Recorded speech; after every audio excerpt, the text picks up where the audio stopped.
The Arizona Cardinals remind me a lot of the Detroit Lions like 2 seasons ago, and I think they could follow the same similar trajectory as the Detroit Lions. They've got a lot of cap space. They've got some really talented football players. And remember, they're coming off a couple of years ago where this team had like nothing on the roster. So I'm really excited about the Arizona Cardinals, and I can't wait to talk about them today, which is what we're going to do. We're going to be talking about the roster, dissecting everything with this team, and going through a free agency strategy and a 7-round mock draft. So let's freaking go, man. What's cool? And I hope you're having a good day. Go with the offensive line for the Arizona Cardinals. And this offensive line is good.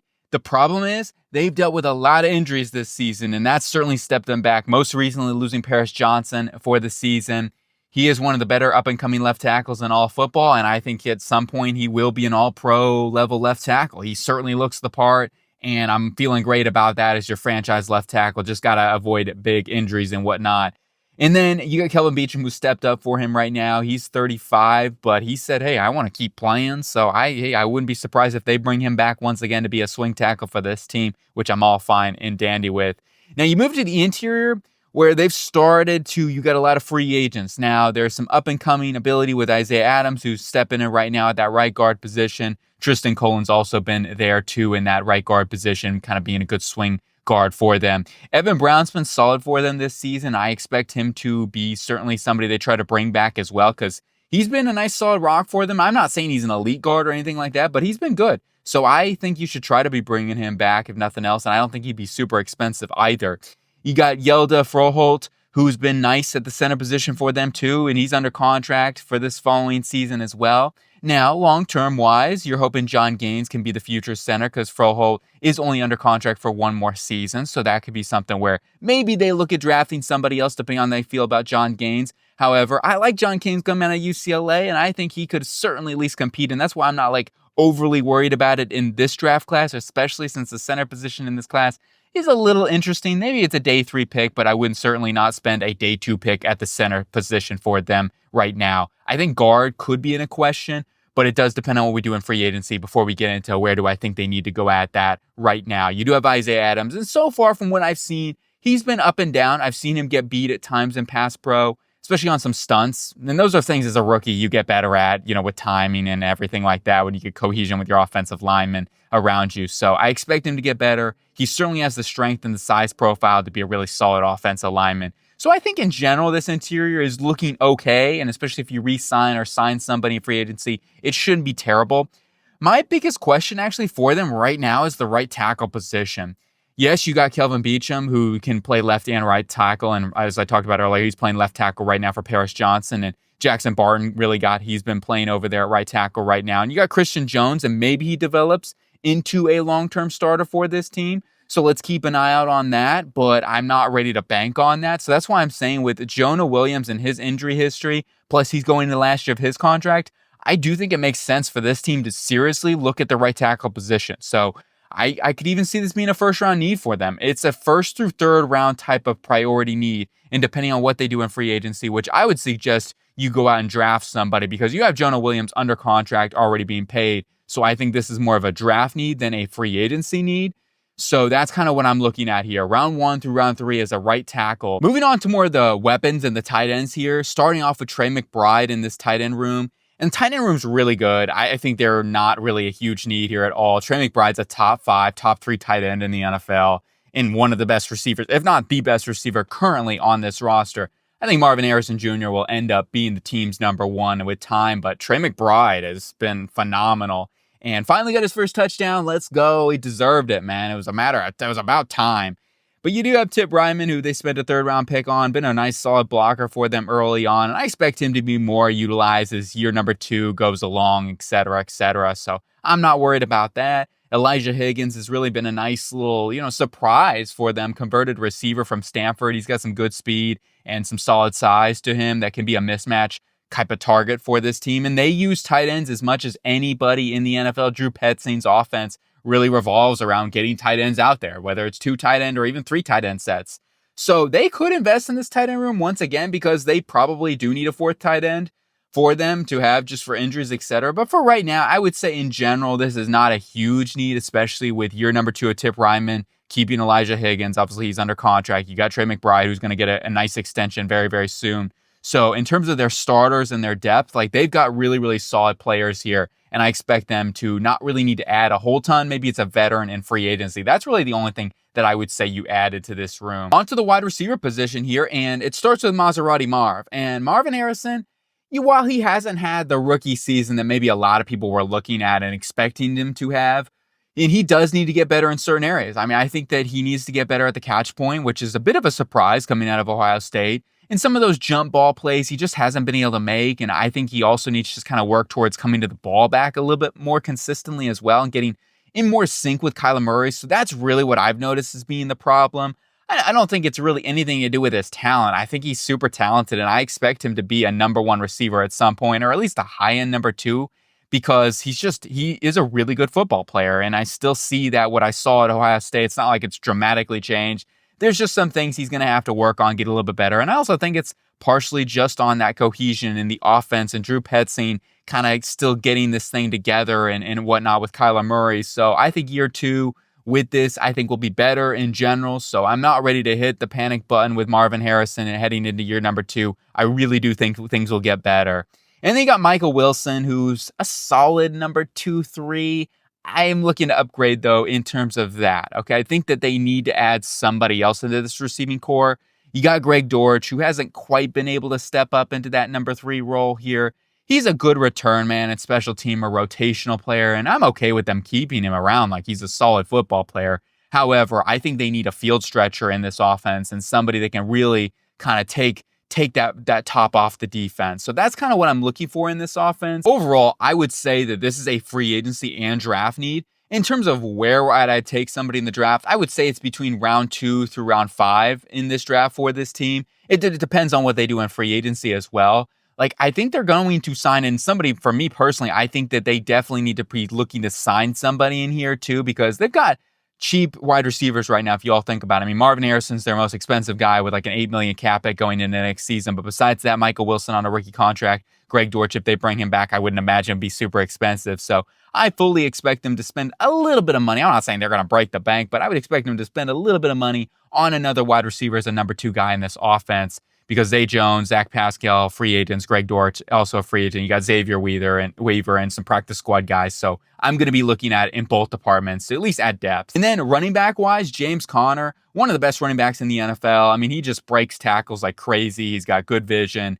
And one of those dudes, man, I love watching James Conner. He's good in the receiving game too. He's just a 3-down workhorse and somebody that fights for every single yard that he gets. So I think James Conner, just comes down to staying healthy with him.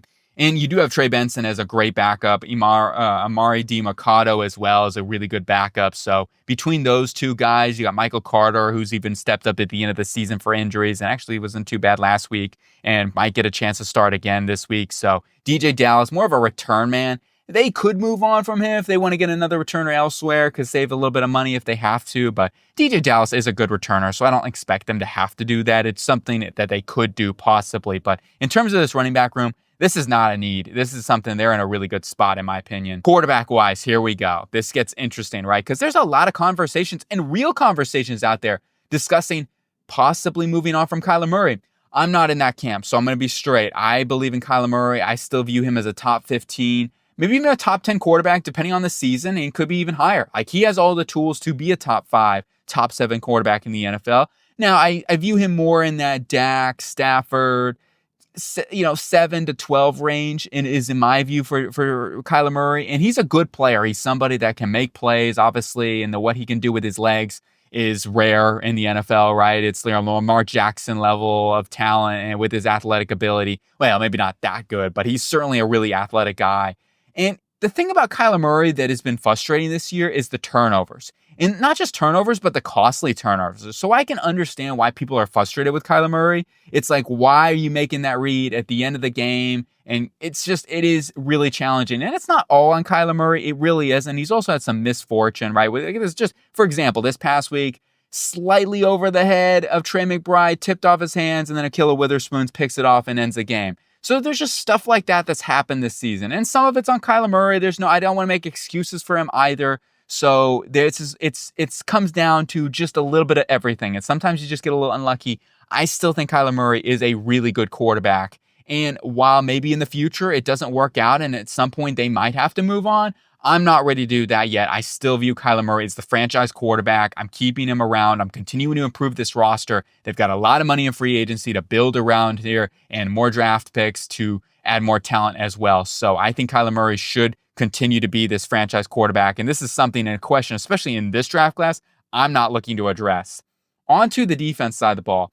And starting with the defensive interior, and this defensive interior has been banged up, been a lot of injuries. So they've been dealing with guys, third and fourth stringers even this season. Now, they're going to get Bilal Nichols and Justin Jones back, who were their two big signings kind of in free agency this past one. But I still think this area needs to be improved. And Roy Lopez, a really solid nose tackle, rotational player, they could use an upgrade there too. So I like Roy Lopez. I like Naquan Jones. Certainly both guys you want to try to keep around on the cheap and shouldn't be super expensive. However, they still need some more help on this interior. Nichols and Jones are under contract, so they really can't do a whole ton about that. They're not going to be able to get off of those contracts, and that's okay. Hopefully those dudes get healthy and be more impacts next season. You got Darius Robinson as well, who's going to be heading into year number 2, trying to get him fully healthy too. So that's going to be a big boost for this team. It's just getting those guys back next season is going to tremendously help this defensive line. But I still think that they're going to have to add somebody and likely a monster in the middle, somebody that can just, really wreck offensive lines. Like that's going to be what I'm looking for. And luckily, this is a really, really nice interior defensive line class. It's a nice defensive line class as well in general. So if you need defensive linemen, I think this is a great draft for the Arizona Cardinals to really add reinforcements to this interior defensive line and the defensive line in general. And you got other rotational players like LJ Collier has not been bad. Dante Stills has been their lead sack man, you could even say, this season. So I think that this defensive line certainly is an area that we're gonna be looking to add. And you got some rotational players in here right now, but they're still lacking that star power. And hopefully Robinson can be that. Moving on to the edge position, which this has also been another area that's been marred by injuries. This defensive line, the offensive line have both been marred by injuries, which is another reason why I think that they've struggled tremendously at the end of this season.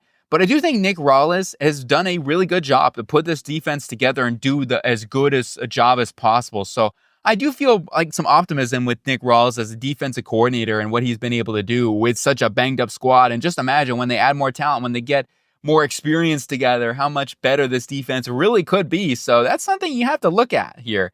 Now with the edge room, in terms of draft need, this is a free agency / draft need for them. I think it's both. I really do. I think they need to add talent, no doubt about it. And we do have to include Mack Wilson, who plays a little bit of edge / hybrid, depending on the down and package and stuff like that. He plays off the ball and on the line, the defensive line as well. So he's somebody that you could include in this mix too, especially on base formations. But you got Ojulari, who's been injured this season, who got injured in preseason or at the beginning. So that he's been out for the entirety of the season.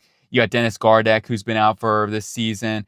They traded for Baron Browning, and actually he's helped out. He really has, especially since the bye week. He's really stepped up and been a good pass rusher. And one thing to note too is their pass rush from the beginning of this season, once they kind of got to week number 10, week 11 after the bye especially, they've been getting a lot more pressure on the quarterback. And I think part of that's Baron Browning. Also, they've been blitzing more. I know their blitz percentage has gone up dramatically.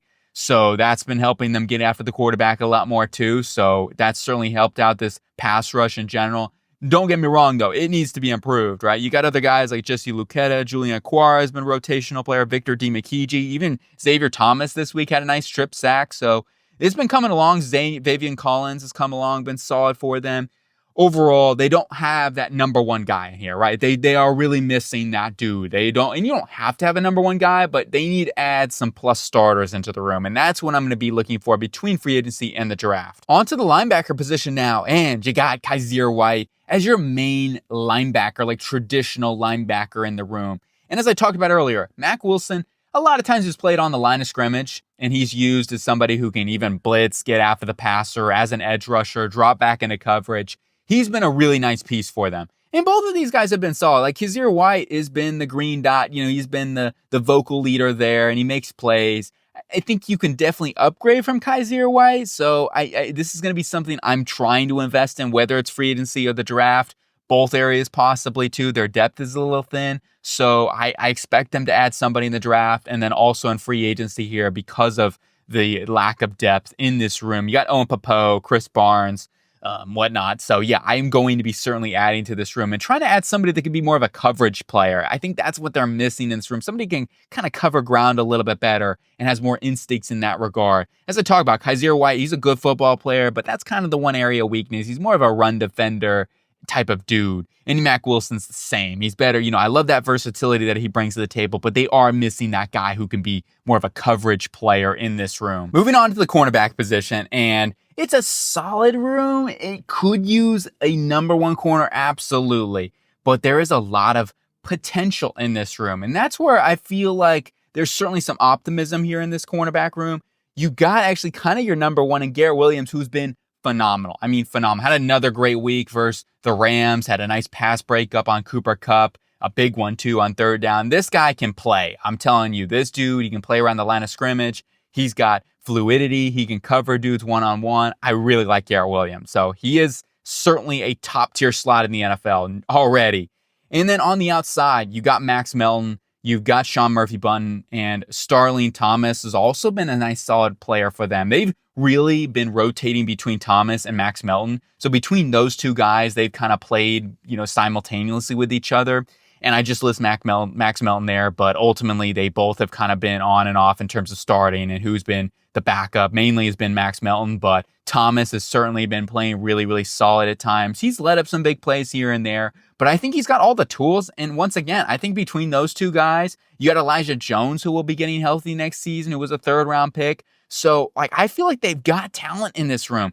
Could they add another veteran in free agency? Possibly, but I think it's a little bit of a waste of resources in general. They've got some dudes that can really step up heading to year number 2 for Max Melton, Elijah Jones, Sean Murphy-Bunting. Solid. Like I said, he's not an elite cornerback, but he's solid and he gets the job done out there and takes a lot of the pressure off some of these young guys as well. So you've got some dudes in this cornerback room. Could it be upgraded? Absolutely. But I do think there's some serious potential. And I don't see this as a big need going into the draft. And then finishing off the roster review portion of this with the safety position, which this is not really a big need at all in the draft.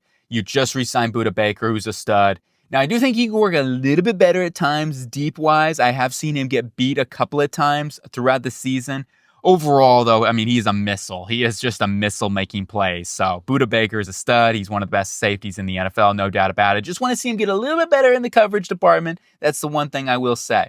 And then Jalen Thompson, really, really solid safety as well. So I think these two guys, you got your two starters going into next season. Now, Thompson's going in last year of his contract, but you got Rabbit Taylor Demerson, who, Dadrian Taylor Demerson. Rabbit is his nickname anyway, but Taylor Demerson, who's shown some flashes already this season, been able to play more and more as the season's gone along. He's got the athletic profile and certainly somebody that I think fits exactly what they're looking for to be that future safety to go along with Budda Baker. So I'm not really worried about this room at all. I think you bring back Joey Blount and you got some depth there. So this is a pretty good room. Let's go on to free agency now. And this is where it starts to get real interesting. And there'll be some controversial moves here. So, not all going to agree with this, but this is just my take. And certainly let me know what you would do. But starting with the team cuts, I'm not going to let go of anybody. The only dude that I thought about letting go was DJ Dallas.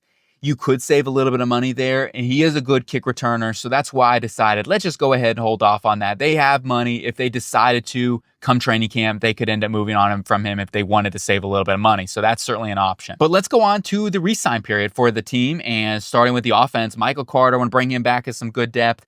Kelvin Beachum, he says, hey, I want to keep playing, and I'm fine with that, so as long as he wants to keep playing, I'll bring him back. $2.5 million. You got Evan Brown giving him a 2-year, $18 million deal, 9 per average, which I think is very fair. Puts him in line with that Isaac Samalu contract and whatnot, which ultimately is in that mid-tier of guard payment. And I think that's a very fair number. And then you got Tristan Colin as some more depth as well. Good, solid backup to have. Can play center, can play guard, which is absolutely versatile. For injuries, which they've definitely had some this season. So having some depth is really important. Bring back our long snapper, Aaron Brewer there. And then practice squad, restricted, all that stuff. I account for $10 million. And that number can change. That's just a very rough estimate. So you can kind of variable with that. Defensively wise, I'm going to re-sign Baron Browning. 1-year prove-it deal, $5 million. I think that's very fair for what you're kind of looking out there. Maybe it's more like $6 million range because And Marcus Davenport did get, like 6.5. So maybe, and that's where also that $10 million, there's some wiggle room with that with some of these contracts, whether I'd pay too much or pay a little bit less. Certainly all depends on the variability of the market and testing that. But since they traded for Baron Browning, I think it makes sense. And he's been very, very solid for them at the end of the season as a pass rusher. You got Victor Dimukeje, bring him back some depth. Same thing, Jesse Luketa. You need it on the defensive interior. Roy Lopez, give him a 2-year deal. He's a nice, solid interior player and gives you some more depth at that nose tackle position. I think makes a lot of sense. Same thing with Naquan Jones, who is a nice, solid rotational player too on that interior. And then LJ Collar, another rotational player, keep him around is fine. I think a cheap player, $1.3 million, but he's a nice rotational guy. And the last but not least, Joey Blunt in the secondary as some more depth as well. And then we go on to the sign period, and this is where it gets real interesting. And I know there's going to be some very controversial moves with this one, and everyone's going to have different opinions. But for me personally, I'm re-signing Hollywood Brown. I'm bringing him back to Arizona. And I don't think it's a stretch that he would want to come back. And if you look at the contract he had with the Kansas City Chiefs, I think he kind of knew where this Cardinal team was at. And I don't think there's any love lost between him and Kyler Murray. I really don't. I think they're like brothers, obviously with their connection that they have, their friendship. If he's going to go anywhere other than maybe Kansas City or a team to win a Super Bowl, and he might say to himself, look, this Cardinal team now has a real chance to win a Super Bowl again, right? They're competitive once again. Now they've gone through the rebuild. They're adding more talent to this roster. Let's come back to Arizona with Kyler Murray, and exactly what this team needs is a really good field stretcher.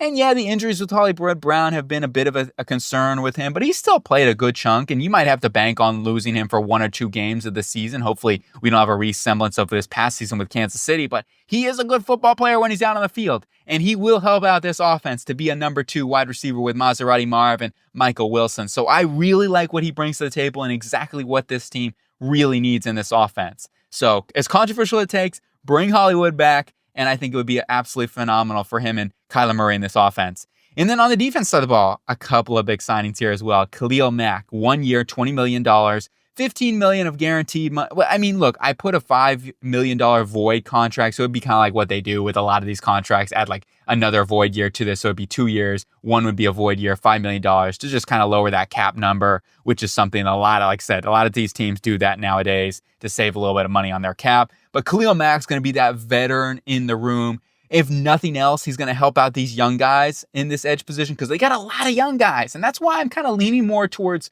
going after a veteran in free agency, a guy like Khalil Mack. And there are other dudes out there, of course. You got DeMarcus Lawrence. You've got guys like Josh Sweat that they could go after, you name it. But I do like Khalil Mack a lot. I think he'd be an absolute phenomenal addition for this young core of edge rushers that they have. And also somebody that's going to instill some fear. And he still instills fear on offensive linemen, offensive tackles. Trust me, he's still a very good football player. He's not elite Khalil Mack, and yes, he's going to be 34 next season, but he is still a very solid edge rusher, and I think he's worth the money. And they might be able to get him cheaper than this. Who knows?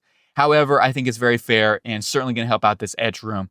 And then we added Nick Bolton, a young superstar linebacker, somebody that going to get paid top-level linebacker money. And for the Chiefs, I don't know if they're going to be able to re-sign him. There's going to be a real question whether they can re-sign him. They've got other guys to pay too, so they're going to lose 1 to 2 guys. Nick Bolton, maybe they re-sign him, maybe they don't. I don't know. He's a guy that I do think has a real chance of staying in Kansas City, so I want to be real with this. And if they don't re-sign Kaiser, or if they're unable to sign a guy like Nick Bolton, then you re-sign Kaiser White, okay? And you go from there, and then you end up drafting somebody, and those are certainly options for this team as well. But if you can get a talent like Nick Bolton, who I think is going to give them best of both worlds. He can cover, man. He is also a feisty energizer bunny, and that's something that I feel like they could really use in this linebacking core. So he's not going to just help them out in run support. He's going to help them out in the secondary as well, and certainly add somebody that can be a playmaker for them at that linebacker position. They've kind of missed on so many linebacker picks. Let's just go get a stud in Nick Bolton. And I think he could be a team captain pretty quickly and early on, and I don't expect him to be able to put the green dot on right away with Nick Bolton as he's been at Kansas City for these past couple of years. So, and then lastly, draft pick wise, $5.5 million is a rough estimate. They've got 5 draft picks. It could be a little less than that, so don't quote me on the math on that, on how that works out, but somewhere in that $4 to $6 million range, expect that to be the budget. And also, I think that there's a really good chance that Monty Ossenfort trades back at least one pick, you know what I'm saying? Back-to-back years, he's traded back in the second round, I believe, so I expect him to trade back at some point. So let's go ahead and highlight the needs one more time on this roster before we get into the draft, starting with the offense, and for me, it's right tackle.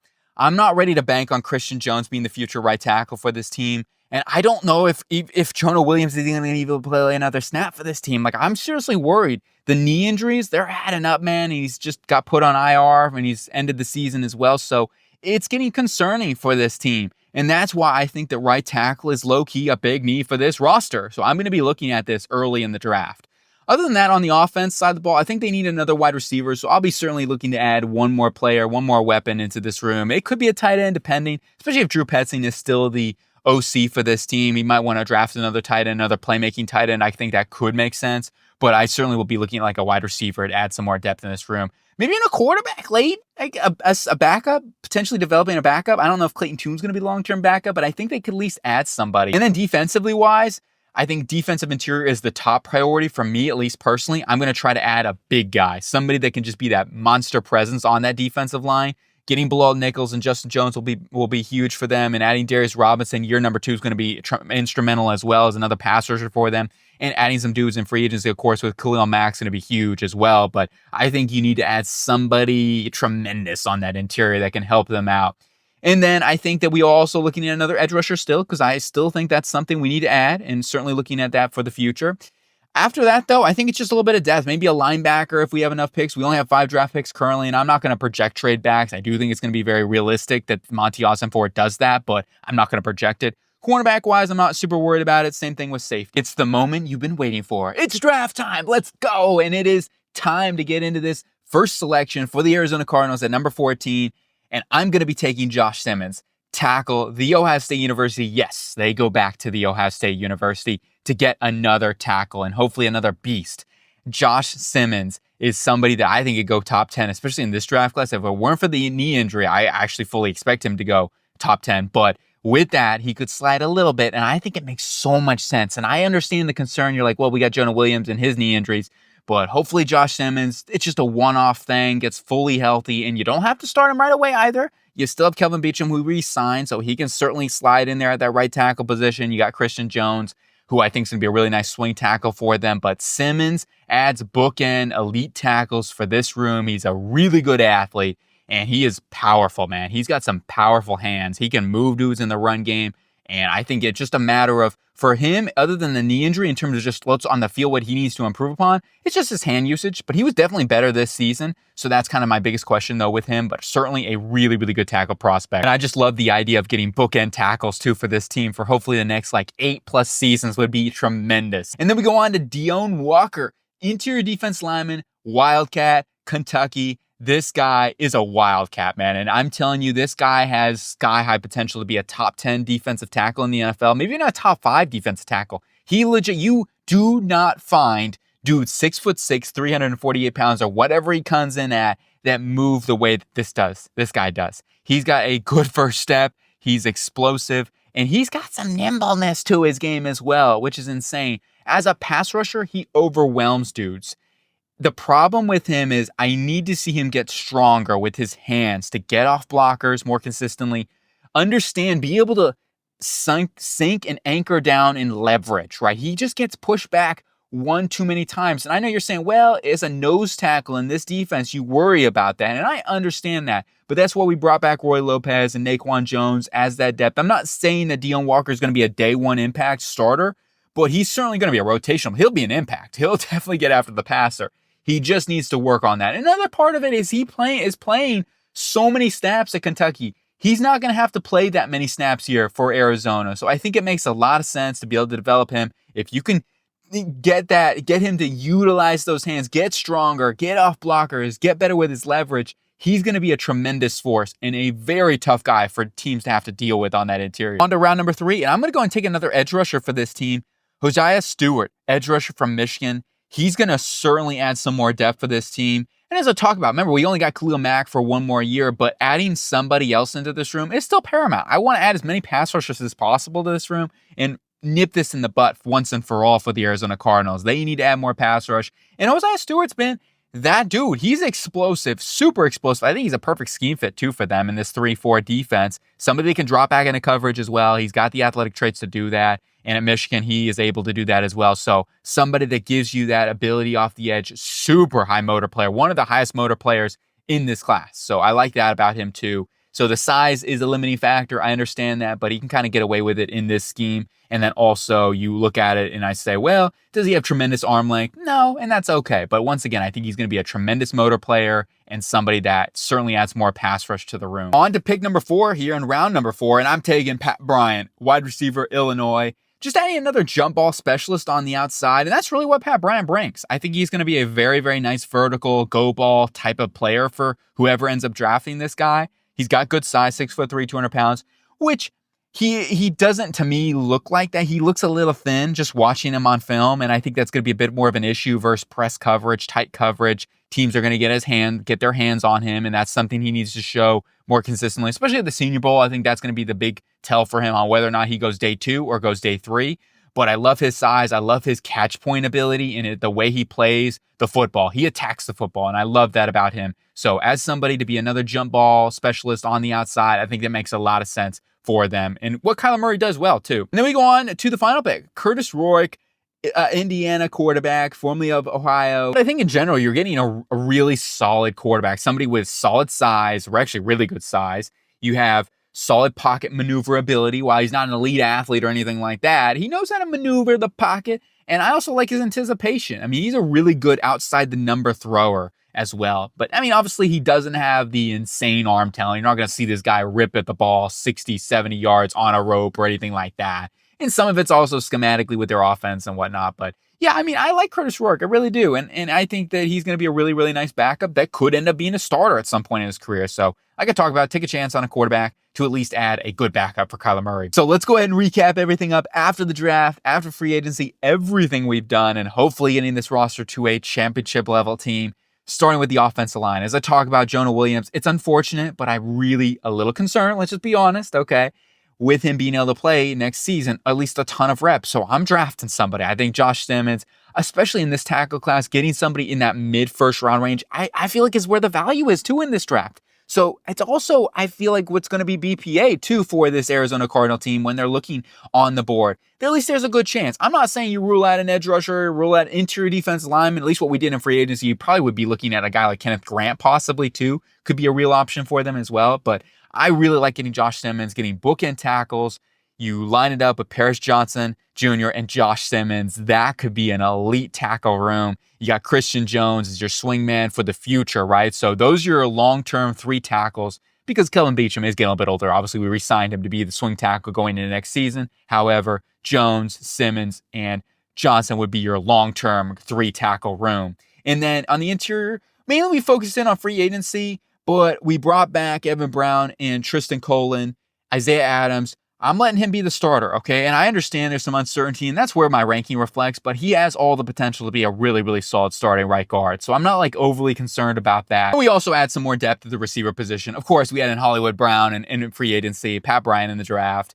We had another quarterback, Curtis Rourke, just in case, right? And a good backup, it's got to have a good backup as well. And then on the defense side of the ball, adding a lot of help, I feel like, on this defense line. Between Kilimak in free agency, you got Hosea Stewart and Deone Walker in the draft. Both day 2 selections were used on the defensive line. I think those guys are going to be huge for this team in general. Adding more pass rush, getting healthier too is going to be huge as well. And then linebacker. Now, I will say I would have liked to added another linebacker. Now, this is something you could use that $3 million that we still have. Plus, if they moved on from some players like maybe a DJ Dallas, if they feel good about their return ability and special teams, then you could do that, save a little bit more money. And I would certainly look to bring in another linebacker to add some more depth here. And like I said, they've got money to do that. But we had Nick Bolton, who's going to be a key piece for them at that linebacker position and add another stud into this defense. I love what Nick Bolton could bring for this team. Safety-wise, we're in a good spot. Cornerback-wise, as I talked about, I think that they got some really talented guys. Just got to get more experience together. And ultimately, that's why I didn't add to the room. But that's going to do it here for the Arizona Cardinals. Full off-season approach, mock draft, free agency, roster breakdown. Let me know what you think. Agree or disagree. What would you do differently for the Arizona Cardinals? I hope you guys have a really cool day. And I'm telling you, watch out for this team. They really could be competitive next season and legit a Super Bowl contender.